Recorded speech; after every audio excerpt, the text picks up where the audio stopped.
What if I told you a man once sold the Eiffel Tower and then tried to sell it again? Not a joke, not a movie plot, a real scam. He convinced wealthy businessmen to hand over fortunes for a monument he never owned, using nothing but fake papers, confidence, and psychology. This is the unbelievable true story of Victor Lustig, one of history's greatest con artists. Most scams target one person: a fake investment, a stolen wallet, a forged check. But Victor Lustig thought bigger, much bigger. He didn't want small money, he wanted legendary money. So in 1925, he looked at one of the most famous landmarks on Earth and saw opportunity. Not the Eiffel Tower as a monument, but as 7,000 tons of metal. And if he could convince the right people it was secretly being demolished, he could get rich overnight. Stay until the end, because the craziest part of this story isn't that he sold the Eiffel Tower once, it's that he thought he could do it twice. Paris, 1925, a perfect moment for fraud. Paris in the 1920s was glamorous on the surface. Luxury hotels, wealthy businessmen, government bureaucracy, rapid rebuilding after war. But underneath that elegance, there was uncertainty, money problems, political tension, and public debate about expensive national projects. One article in particular caught Victor Lustig's attention. It discussed the Eiffel Tower's maintenance costs. At the time, the tower was aging. Rust repairs were expensive. Some people questioned whether it should even remain standing. To most readers, it was just news. To Lustig, it was a blueprint. The mind of a con artist. Victor Lustig wasn't some reckless criminal. He was polished, elegant, highly intelligent. He reportedly spoke multiple languages fluently and could adapt his accent, personality, and tone depending on who he spoke to. That made him dangerous, because the best con artists don't look suspicious. They look trustworthy. Lustig had already run scams across Europe and America. He had tricked gamblers, investors, and wealthy elites, but he wanted something larger than money. He wanted a scam people would talk about forever, and now he had found it. The plan was insane. His idea was simple but brilliant. Pretend to be a French government official. Invite scrap metal dealers to a confidential meeting. Tell them the Eiffel Tower was being quietly sold for demolition. Take payment. Disappear. That's it. It sounds ridiculous today. But Lustig understood something timeless. If a lie is wrapped in authority, luxury, and urgency, people want to believe it. Building the illusion. Lustig knew confidence alone wasn't enough. He needed details. So he had forged official government stationery created. Letterheads, stamps, signatures, professional correspondence. Everything looked real. Then he selected the perfect targets. Scrap metal businessmen. Why them? Because unlike average people, they would immediately understand the value of thousands of tons of iron. They wouldn't see the Eiffel Tower as a monument. They would see profit. That made them vulnerable.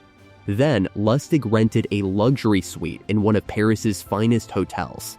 That setting mattered, because when wealthy men walk into an expensive hotel suite and see official documents spread across a polished table, their skepticism drops instantly. The scam had become an experience. Think about this. Lustig wasn't selling metal. He was selling status. He was selling the chance to become the man who bought the Eiffel Tower. And that desire would blind smart businessmen one by one. The secret meeting. 6 scrap dealers arrived for the confidential gathering. They were curious, nervous, excited.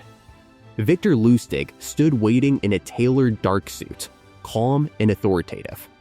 He looked exactly like what they expected a government official to look like. Then, he began. "Gentlemen, the French government has made a difficult decision." He paused. "The Eiffel Tower is deteriorating. Maintenance is too costly. Political controversy must be avoided. Therefore, it will be dismantled and sold privately for scrap." The room went silent, then exploded with interest. This was the opportunity of a lifetime. Millions in metal, prestige, A historic contract. Lustig then added another genius layer. The matter was confidential. No publicity, no discussion. That secrecy didn't scare them. It made the deal feel more real. Why nobody questioned it? You might wonder, how could intelligent businessmen believe something so outrageous? Because Lustig stacked the odds in his favor. He had documents. He had a luxury setting. He had specific numbers. He had political explanations. He had urgency. And most importantly, he had greed working on his side. When people think a rare fortune is within reach, red flags become invisible. The Eiffel Tower tour. Then came the masterstroke. Lustig arranged a private inspection of the Eiffel Tower. The businessmen met him early in the morning before crowds gathered. He told them they had special government access. In reality, anyone could visit. He had simply chosen the right time. But perception is everything. As they walked around the tower, Lustig pointed confidently at beams and supports. This section will be easier to remove. That metal is still high quality. Demolition could begin in months. He was inventing much of it, but certainty sounds like truth. And the businessmen believed every word. Now they weren't imagining a scam. They were imagining profits, choosing the perfect victim.